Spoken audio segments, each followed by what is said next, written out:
Hi there, this is ML Reads back with Chapter 3 of the Elementalists Book 1 by Pixelberry Choices app. If you want to watch this series from the very beginning, I will link that main playlist in the description. Otherwise, let's head on into Chapter 3, Spellbound.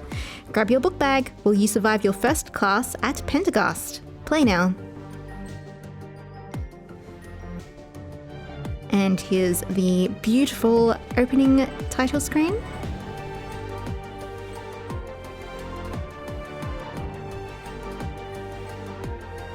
Chapter 3, Spellbound. So we've just figured out that we are a sun attuned as well as an air attuned, and we're going to ask Professor Kontos some more questions about it. You sit in Professor Kontos's office, dumbstruck after learning that you may be one of the most powerful magic users at Penderghast. Eli, that can't be right. Lots of people have 2 attunements, right? Professor Kontos. It's certainly not uncommon, but it's your potential that's really astounding. I wouldn't be surprised if you ended up having a 3rd attunement at some point in your life. Eli, what? You mean another one might just appear someday? Professor Kontos. It's not a perfect science, Ms. Russell. Sometimes the readings are wrong, and sometimes attuned grow into new powers over time. He gestures to a poster behind him that features a diagram reminiscent of a food pyramid, but shaped more like a skyscraper.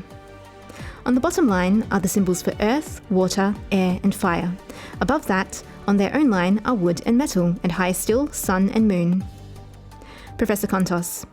Generally speaking, an attuned at each tier will also gain an element from the tier below. Traditionally, 2nd tier attuned will have 2 specialties. For example, a wood at may also have a mastery of water. Eli, but a water at couldn't have a secondary because there's no tier below them? Professor Kontos. Correct. You glance up at the diagram again. The lines from sun and moon connect at the top, forming a triangle, but there's no symbol there. Professor Kontos. With practice and careful study, you could very well discover that you are even stronger than you currently appear to be. You lean back in your chair, completely shocked. Eli, wow, that seems unreal or unfair. We're going to choose unfair. That one person could be so powerful, and that person is me. I don't even know what I'll do with all of this. Professor Kontos steeples his fingers and cocks his head at you, appraising you carefully. Professor Kontos. You're rare and powerful. 2 components coveted by the wicked. Do me a favour though, won't you, Eli? Eli, what's that? Professor Kontos. Remember, goodness rarely stands alone. He's a little bit like Dumbledore, a little bit. He eyes you over the rims of his glasses, waiting for the message to sink in. After a moment, he pulls out a blank sheet of paper and a jet black pen. He writes your name and below that, Sun Attunement. Suddenly, the rest of the page fills up with a list of times and classroom numbers. Professor Kontos. It seems you've got a bit of time before your first class. It's never too early to start studying. He scratches a curving signature into the bottom of the paper and hands you what you now see is an official course schedule. Eli, wait, that's it? I feel like there's so much I still don't know. Professor Kontos, I'd be happy to answer your questions before my next appointment arrives. Tutorial. Now's your chance to learn more about this magical world and your newfound powers. You may even get more opportunities to impress Professor Kontos with your inquisitive nature. Eli, Professor Kontos, I'll try to be quick or leave you to it. So the premium choice is try to be quick, so we can take that. Because I've paid for it before. Eli, thank you, sir. I'll feel so much better once I understand everything. He glances at a clock on his desk. Instead of numbers or dials, there are only constellations, a moon flitting lazily between them. Sounds kind of like a fancy ephemeris or something. Professor Kontos, I don't have long, but what little time I do have is yours. What is it that you want to know? Eli, the thing is, I was never good at magic growing up. We didn't talk about attunements and stuff in my family, so this is all new for me. Professor Kontos nods in understanding.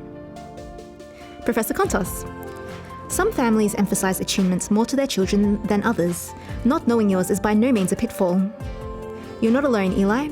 For many freshmen, this is their first formal exposure to the attunement system. Eli, I think I did some sun magic the other day, but I wasn't trying to do anything. I have no idea how it happened or what it means or anything. Professor Kontos, well, ask away. Eli, thank you so much, Professor. I was wondering, and I'm pretty sure we get to choose all of these choices, so we'll just run through them. I was wondering, how rare is sun attunement? Eli, and what does that even mean? Is it like more powerful than the others? Professor Kontos, having a rarer attunement does give you a higher innate potential for magic in general, which simply means you should have an easier time grasping the elements below yours on the diagram. You look down at your hands, remembering the beams of light that burst out of them. Professor Kontos, don't worry if you don't feel your potential yet.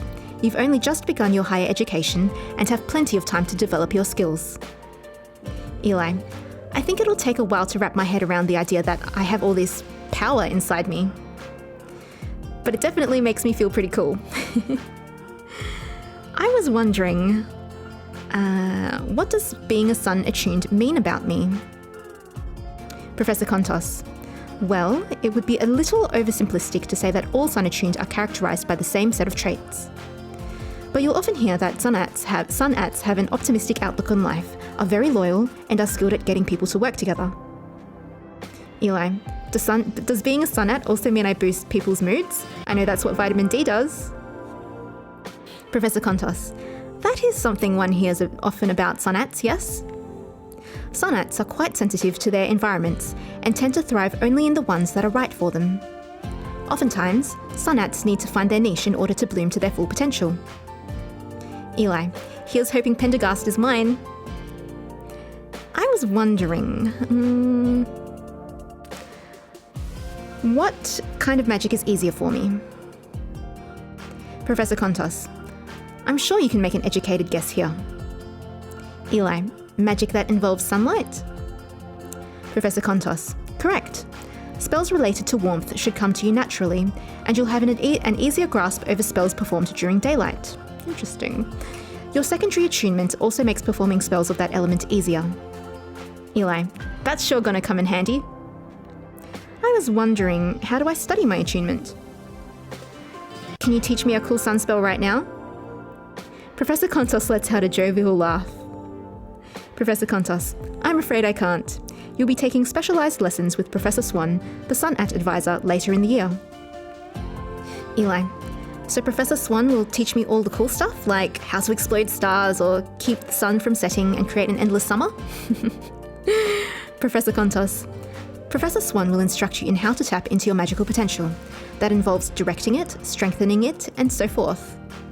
As for endless summers, those may be beyond what anyone attuned could be capable of. All summers must end. I was wondering, what kind of magic will I be weak at? Professor Kontos, sun ats often find it more strenuous to perform magic at night, though it varies with the difficulty of the spells themselves. Some elements, typically associated with coolness, such as water and metal, can also give sun ats trouble. Eli, this doesn't mean I'll suck at them though, does it? Professor Kontos chuckles. Professor Kontos, an attuned does not suck at any kind of magic because magic is a core part of you. The difficulty comes from learning how to channel it. But that's why you're at school, to figure out your relationship with the magical energy residing within you. Eli, me and this magical energy have a lot of catching up to do, that's for sure. Thanks for all the information, Professor, but this secondary attunement, could you tell me more about that? Professor Kontos, air rats are most known for their innovation. Their enthusiasm and curiosity can often result in a mischievous nature. These attuned have strategic minds, but their inability to make decisions can hinder their plans. Despite being quite social, air rats often feel removed from those around them. Remember not to isolate yourself.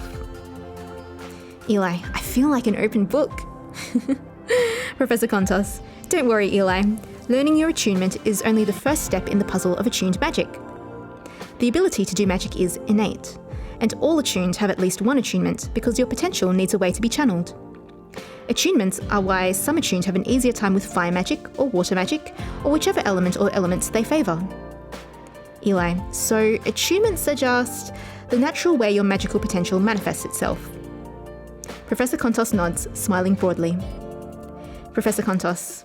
Now, the why behind this manifestation is still poorly understood. Most theorists believe attunement relates to the way numerous cultures tie elements to personality traits.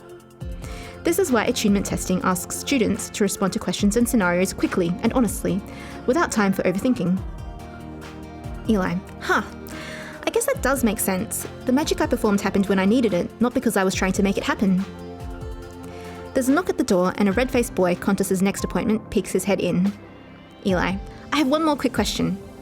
I was wondering, so out of these you only get to choose one and the options are, what's your attunement professor, why did you decide to teach at Penderghast, and are there any evil attunements? Let's do that one. Are there any evil attunements? Professor Kontos. Evil? Eli. Magic is magic. It's personal, a part of us. It doesn't have a will of its own. Our will is what shapes our magic. Eli. So it's not like in movies or books where certain kinds of magic turn people to the dark side or whatever.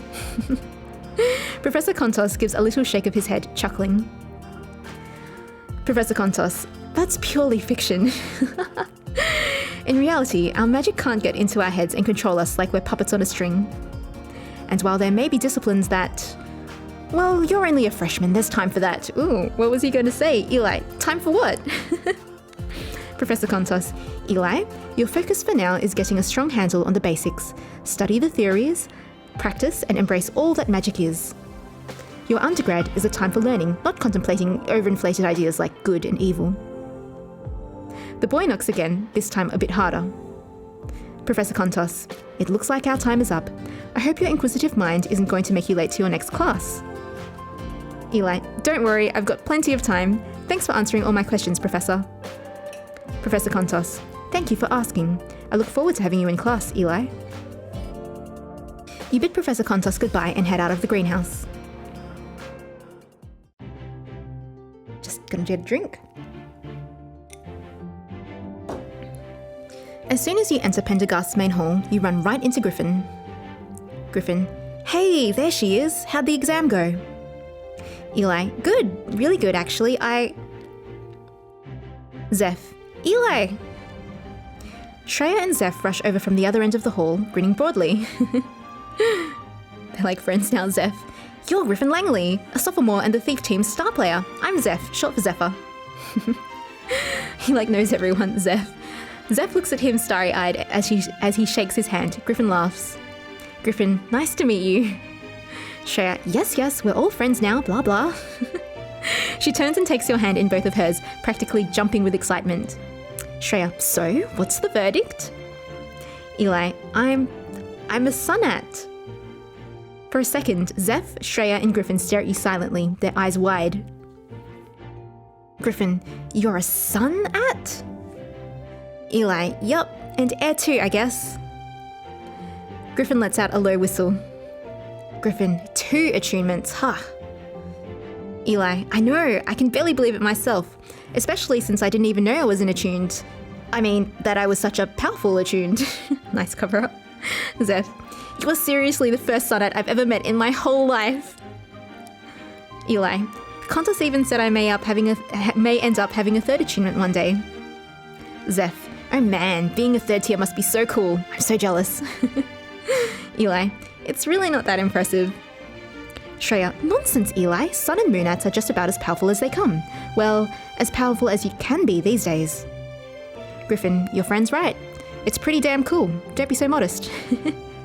Zeph, I'm just glad we're through all that. Not that there was ever any question of what my attunement would be, but it's still kind of nerve-wracking. Eli, now that we're done with placements, who's ready for class? Or who could use a break? We are going to say, who's ready for class? Bookworm, you can't wait to take Penderghast by storm.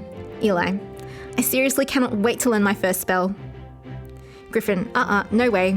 We've got a couple more hours before we're slaves to the curriculum for a whole year. We've got to enjoy it while we can.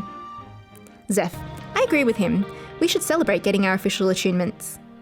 Shreya, I'm sure a toned, impressive sophomore like Griffin here has better things to do than hang out with a group of freshmen.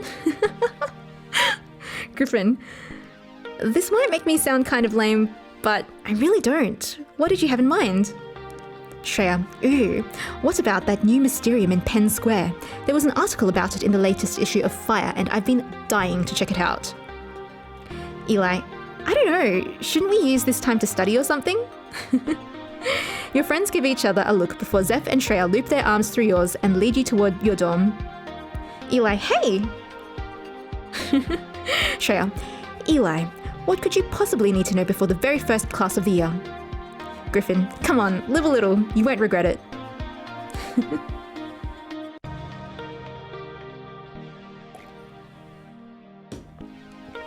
A short while later, you and your friends emerge into a bustling Penn Square. Eli, so where is this Mysterium? Zeph, I'm pretty sure it's somewhere behind that wall of people over there. He points down an alleyway to a line of people wrapped around the block. Griffin, well, there goes that idea. Shreya, never mind the line, my dear friends. Of course she does. You all follow Shreya past the line of waiting people and right up to the security guard at the door. Security guard, line's back there, kids. Shreya, I think you'll find that my friends and I are in the right place. Oh, wow. Security guard, I'm sure the people in line behind you would disagree. Behind you, a few people grumble, and you hear some whispered voices throwing out the name Mystery. Shreya, and I'm sure your boss would be very displeased to hear that you turned Shreya Mystery away at the door. Security guard, Mystery? Excuse me, miss, of course. He unhooks the rope and lets Shreya through, but when you try to follow, he bars your path. Security guard, as for the rest of you, I'm afraid I can't let you in. Zeph, what? But... Griffin, you've got to let us in. Security guard, yeah? And why's that? Eli, because we're her business partners. Security guard, is that so? Zeph, yep, you bet it is. Griffin, we've come here for an important business meeting? Eli, we're looking for up-and-coming businesses like this Mysterium for franchising opportunities, but if we really can't enter...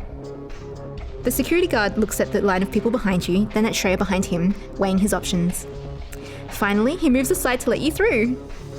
Security guard, have a nice time, Miss Mystery. Shreya, thank you. I'm sure we will. You all enter the Mysterium, which is crowded with people and covered in a dense cloud of orange smoke. Zeph, I can't believe that actually worked. Griffin, seriously, quick thinking, Eli. He totally bought it.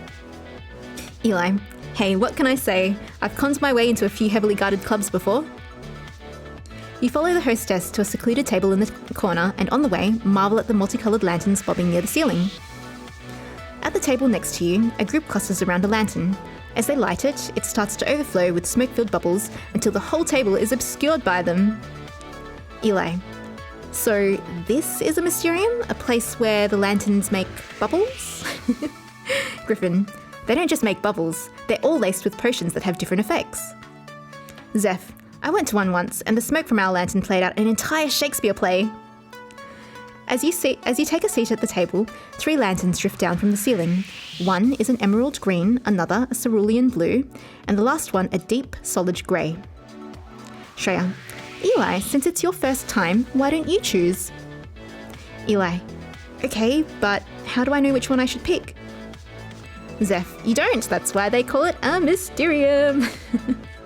Eli, I guess I'll go with the... And so there's a green one, a blue one, and a grey one. We will go with the blue one. The cerulean lantern settles onto the table with a gentle thunk. Shreya reaches in and pinches her fingers around the wick, lighting it. Eli, here goes nothing.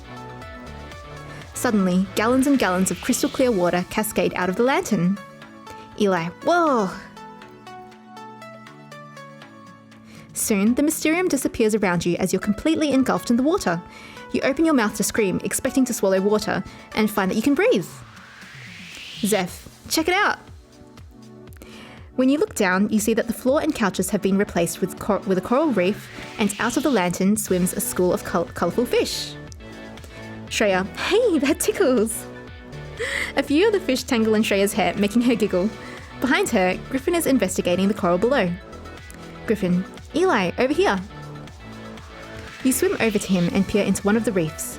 He pokes an odd-looking nodule, which squirts out a cloud of bright pink ink. After a while, the illusion fades away, and you find yourselves back in the Mysterium. Zeph moves his arms as though swimming, and Shreya giggles and flips her hair like a madwoman. Griffin, that was awesome. Great idea coming here, Shreya. Should we get another? Shreya, actually, I think it's about time we got to know the mysterious upperclassman Sweet Eli has so hastily befriended. She leans in closer to Griffin, her eyes shining mischievously as she grins. Shreya, how about a game of snaps? Zeph, oh yes, I am so in. Eli, and this game entails... Griffin, it's basically an easy way to con people into telling you their deepest and darkest secrets. Shreya, he's being dramatic. Basically, on the count of 3, you snap an element and the winner gets to ask the losers any question they want. Eli, right, snap an element. Zeph, here, watch. Ready? 1, 2, 3, snap. It's like scissors, paper, rock. They all snap their fingers at the same time. A small, swirling vortex of air appears in both Griffin and Zeph's upturned palms, while Shreya opens her palm to reveal... Shreya, ha! Fire. Fire always wins. So it's like scissors, paper, rocks, but... scissors, paper, rocks, but with elements. Eli, how does that... Shreya, now what to ask? I want them to explain it. Shreya, I'm coming up short, Eli. You ask something, make it a good one. Eli, okay then. Griffin, Zeph, what are you most self-conscious about? What attunement would you want if you could pick? Who of the two of you would win in a fight? Okay then, Griffin, Zeph, what are you most self-conscious about? Zeph, oof, really going for the jugular, huh? Eli, hey, Griffin said deepest and darkest. Griffin taps his finger to his chin thoughtfully for a moment. Griffin, I guess for me, I'd have to say my work ethic. If I think people feel like I'm slacking off, it makes me really uncomfortable. Shreya, well, I don't know you that well, but I'd think you'd be hard-pressed to find someone who'd say you were a slacker. Look at your muscle definition. Eli, excuse Shreya, she's got no filter and a natural disposition to flirt. Zeph? Zeph squirms uncomfortably in his seat. Eli, it's fine if you don't want to tell us. Zeph, no, it's gonna come out sometime. Might as well get ahead of it. I have one really short toe. After a moment's silence, your whole group bursts into laughter. Zeph, guys, I'm serious. I can't even wear sandals. Shreya, should we go another round? I feel like there's still so much to learn about Griffin. She's super interested in him. Griffin, it'll have to be another time. He's like, no more questions. As much fun as it's been hanging out with you guys, I really got a jet. Eli, you're leaving? But there's still more time before the first classes start. Griffin, oh, I know. There's this nearby waterfall I wanted to check out before I really have to buckle down for school. Next to you, Shreya starts to gather up her belongings as well. Shreya, and I just looked it up and saw that Dumonte's Mineral Spring and Resculpt has some openings for this afternoon. I have to get a touch-up.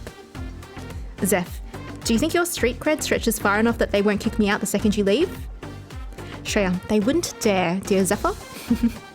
Zeph, then I know where I'm staying. Griffin, what about you, Eli? I wouldn't mind the company on the hike up to the falls. Shreya, that sounds sweaty. Why not come with me? They could probably schedule us both in, and you deserve to relax before classes start. They have so many resculpts to choose from, you'll be literally glowing by the time we're done. And then, so now we have a premium choice. So we're going to take a break right here, and I will grab a drink, have a bite, and be back for part B. See you then.